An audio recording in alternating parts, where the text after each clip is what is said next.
Bom dia, boa tarde, boa noite. Estou eu aqui de novo para a gente bater mais um papo sobre assuntos da publicidade, comunicação e marketing.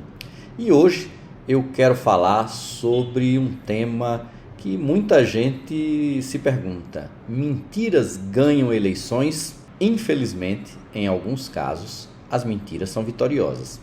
E olha que está ficando assustador. Por quê? Porque nós temos um agravante em relação às mentiras, às fakes, a todo tipo de artifício que possa ser considerado fora daquilo que as regras permitem, amplificados pelos adventos tecnológicos.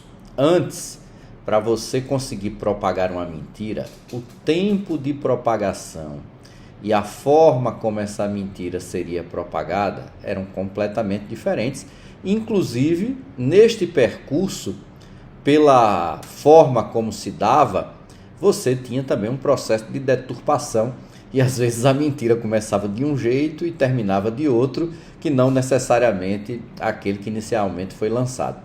Mas com a internet, com o advento das redes sociais, a prática de utilização de mentiras em embates eleitorais tem ficado algo muito grave. E nós estamos chegando agora num outro estágio da utilização de mentiras, que é o uso da inteligência artificial. Vocês devem ter acompanhado ao longo dos anos, primeiro a lógica das montagens simples, com fotos editadas, com textos truncados, com peças, vamos dizer assim, rudimentares que eram lançadas na internet e que as pessoas iam propagando muito mais pelo posicionamento do que propriamente pela crença, porque muitas vezes as mentiras são evidentes, mas elas servem para justificar posicionamentos de determinadas pessoas. E assim a gente viu as coisas evoluírem, nos embates eleitorais. Agora, nós já estamos chegando aí, vamos dizer, na mentira 3.0. O que é que eu estou chamando de mentira 3.0? É o que a gente está verificando, e eu teria como exemplo mais recente as eleições da Argentina, com a utilização da inteligência artificial para produzir réplicas quase que completamente fidedignas dos concorrentes, dizendo ou fazendo coisas que não são verdadeiras.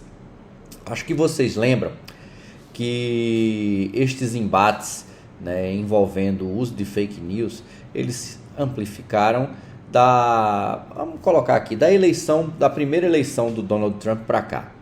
E ali você já teve uma série de fakes que foram criados, de notícias sem qualquer fundamento, de supostas propostas do seu adversário para aplicar medidas que do ponto de vista moral eram inaceitáveis por uma parcela muito grande do eleitorado americano e em alguns casos eram inclusive ilegais. Então não tinha pé nem cabeça aquele tipo de utilização, da mensagem para passar algo que era sabidamente mentira.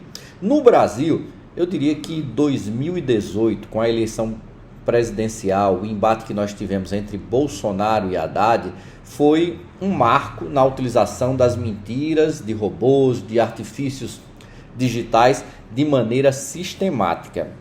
E olha só, nós tivemos uma eleição onde ela foi permeada, por temas completamente esdrúxulos, sem nenhum tipo de fundamento. Exemplo, o governo do PT irá distribuir kits gays. Olha só o absurdo. As professoras da educação infantil irão trabalhar para estabelecerem uma ideologia de gênero, como se existisse algo desse tipo, As professoras irão utilizar a mamadeira de piroca. E essa temática, ela foi propagada de maneira absurda.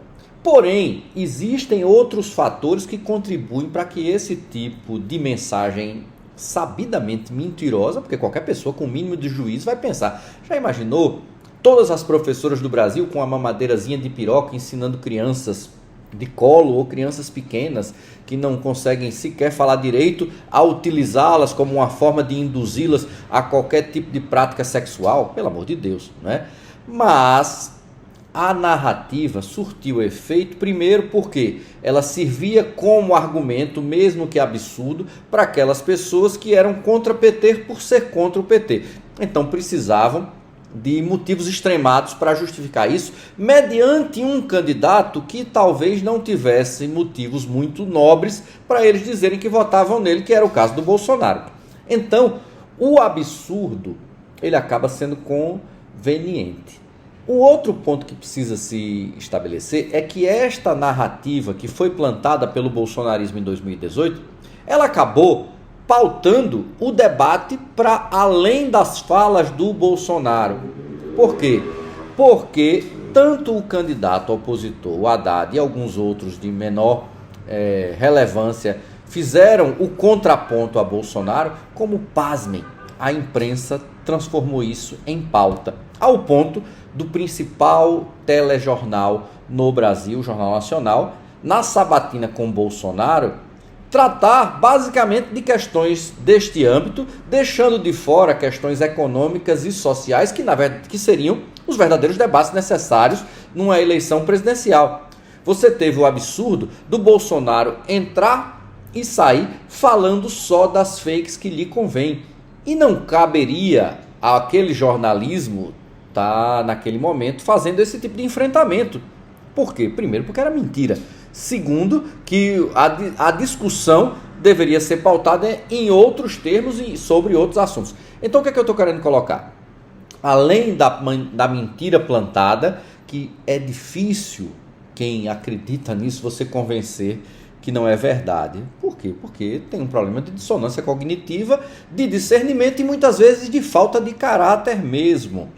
Segundo, o candidato opositor aceitou esse tema como tema central, né? Eu lembro, inclusive, que outras questões foram discutidas, sempre muito vinculadas à pauta identitária, e naquilo que certamente seriam temas nem um pouco confortáveis para o Bolsonaro, como as questões econômicas, os programas sociais, o que é que ele pensava para a erradicação da pobreza no Brasil, não foi tratado. Então, tem esta questão. E conjunturalmente, até a imprensa embarcou nessa e transformou isso em pauta principal na hora de produzir sabatinas, de produzir debates, entrevistas e coisas do gênero. Beleza, ponto. Vamos dar um pulo longo até agora 2023, porque o que aconteceu em 2020 e 2022 não foi muito diferente de 2018, apenas com algum tipo de incremento tecnológico. Mas em 2023 nós temos o exemplo das eleições na Argentina, que utilizaram a inteligência artificial, eu diria, num patamar acima daquele que nós verificarmos nos fakes, deepfakes e todas as outras formas de fakes que vinham sendo utilizadas nas eleições pelo mundo afora até 2022. E parem para observar o que foi que aconteceu nessas eleições. Tem algumas questões que são assustadoras. Assustadoras, primeiro, pela maneira verossímil como elas são produzidas, certo? Segundo, pela falta total de limites. E isto não pode ser aceito. Não pode ser aceito em nome de liberdade de expressão, não pode ser aceito em nome de liberdade criativa, nem em qualquer outro tipo de parâmetro. Por quê? Se, de um lado, o Sérgio Maza utilizou de um filme feito em inteligência artificial para fazer um paralelo entre o candidato Milley e a ex-primeira-ministra britânica Margaret Thatcher, querendo com isso mostrar que ele tinha admiração a alguém que, na verdade, foi talvez a maior inimiga da Argentina com o conflito que marcou esta relação complicada da Guerra das Malvinas, com muitos argentinos que morreram. Até ali, se você olha o material, você vai perceber claramente que aquilo é um material feito em cima de computação gráfica, onde, facilmente você percebe que houve uma manipulação por utilização de tecnologia computacional. Ponto. Mas tem duas outras situações que elas chegam muito próximas da verdade e que, dependendo da maneira como ela seja vista, você não vai conseguir identificar nenhum tipo de intervenção tecnológica. A primeira questão foi um filme que foi feito onde apareciam imagens do Milley, inclusive, com uma camisa de força, querendo se dizer aquilo que ele já dizia que era um louco. tá? Mas utilizando isso de forma pejorativa, querendo atribuir a ele falta de equilíbrio para a condução de um país.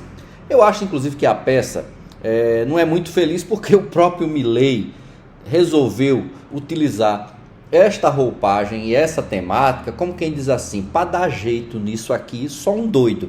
Então, tem outra discussão, mas que não vem ao caso. Mas o que é que eu estou querendo dizer? Aquela cena, ela era uma cena muito real, muito bem feita, mas era uma cena mentirosa, porque o Milei nunca usou camisa de força, talvez nunca tenha sido nem diagnosticado, nem tido nenhum tipo de tratamento que possa lhe qualificar como louco no sentido estrito da expressão. Mas mais sério ainda foi o contragolpe do Milei, quando ele utilizou de um deepfake, a partir de uma cena originalmente de um desconhecido cheirando pó e ficando muito doido na televisão, e dizendo, né, algumas outras questões. Mas primeiro, ele pegou essa cena, jogou o rosto do Massa, do Sérgio Massa nessa cena, e para quem vê de maneira, vamos dizer assim, desatenta, vai achar que realmente o Massa estava cheirando pó, cheirando cocaína. Juntou-se a isso cenas em que o Massa parece estar embriagado ou sob algum efeito de analgésico ou algo do tipo, até algo que pode ser possível durante uma campanha eleitoral. Por quê? Porque é algo muito exaustivo. Mas a maneira como foi colocada ainda teve mais um requinte de crueldade. Na hora que o Sérgio Milei, a campanha do Sérgio Milei, utilizou a imagem manipulada, uma imagem falsa do Massa, cheirando pó, eles acharam pouco e atribuíram mais 2 outros conceitos a essa imagem. O primeiro, de que ele seria amigo do Lula. E dentro da campanha de extrema direita que o Milei vinha pautando, ser amigo do Lula, contraponto para quem acredita que a extrema direita era a solução naquele momento para a Argentina. E para completar embaixo, ele diz algo que já vem se tentando transformar em verdade ao longo de décadas, que é a ligação com grupos de esquerda ao narcotráfico. Essa história vem principalmente em decorrência dos acontecimentos que existiram na Colômbia, com participação da Farc, com uma série de vínculos que foram criados, mas ali tem um outro componente, não tem a ver com a realidade da Argentina, e este fake ele foi utilizado a partir de inteligência artificial, com o uso de tecnologias bastante avançadas, onde, para você perceber que ali não era o Massa, mas sim uma trucagem, é necessário uma análise mais apurada e até alguém que tenha conhecimento para demonstrar que aquilo é uma grande trucagem, é uma grande sacanagem. Mas aí é que eu pergunto a vocês, mentira ganha eleição? Ganha. Se os mecanismos de controle não forem suficientes, se o posicionamento dos candidatos não for algo que não reforce esse tipo de questão, como eu coloquei na época de 2018, onde o Haddad, ao invés de discutir aquilo que ele tinha excelência em debater, ele preferiu debater as fakes e os absurdos identitários que Bolsonaro propagava. E terceiro, entra também uma questão conjuntural de como a imprensa e os meios de comunicação irão se portar e irão se posicionar. Por quê? Porque o posicionamento, na medida em que ele pareça, vamos dizer assim, conivente com esse tipo de prática, ele também autoriza a população a achar que aquilo não é nada demais. Porque uma pessoa que pratica, assim como Bolsonaro, ou como Milei, ou qualquer outro candidato, que pratica esse tipo de atitude, não se pode esperar algo de muito lícito enquanto gestor. E esta discussão, ela precisa ser pautada de maneira aberta, clara. Então, eu tenho muito receio do que serão as próximas eleições em 2024, do que a gente verá em 2026 e quais serão os mecanismos utilizados. Por quê? Porque o tempo de reação para você desmanchar uma mentira dessa, ele precisaria ser absurdamente rápido, e não é. E é muito mais difícil você desmanchar do que fazer. Então, fica aí essa discussão. Volto a repetir que mentiras ganham eleição. Essa conversa fiada que alguns vêm contando por aí é mentira. tá? De que só se ganha com a verdade, só se ganha mostrando aquilo que exatamente o candidato é. Não é verdade, certo? Existe uma série de, vamos dizer assim, retoques que são dados dentro daquilo que é ética e moralmente aceitável. Mas nós temos aí exemplos extremos, como um Bolsonaro e como um Milei, que no caso de um Bolsonaro que nós conhecemos mais de perto, para ele aquilo é parte da moral dele. O mentir é uma prática que ele utiliza como prática de vida. Então, na cabeça dele, ele não está cometendo absolutamente nada, porque ele acredita que existe um objetivo maior e que, sendo assim, os fins aos quais ele diz buscar justificam os meios ilícitos que ele utiliza no processo eleitoral. Então, fica aí essa discussão, vamos ficar atento para isso. Acho que será um desafio muito grande para os marqueteiros, para nós que trabalhamos com marketing político eleitoral, ver como é que vamos nos contrapor, ver como vamos reagir e quais serão os antídotos que serão utilizados para que não se tenha vitoriosos a partir de mentiras. Um abraço a todos, a gente volta a se falar em breve. Tchau, tchau.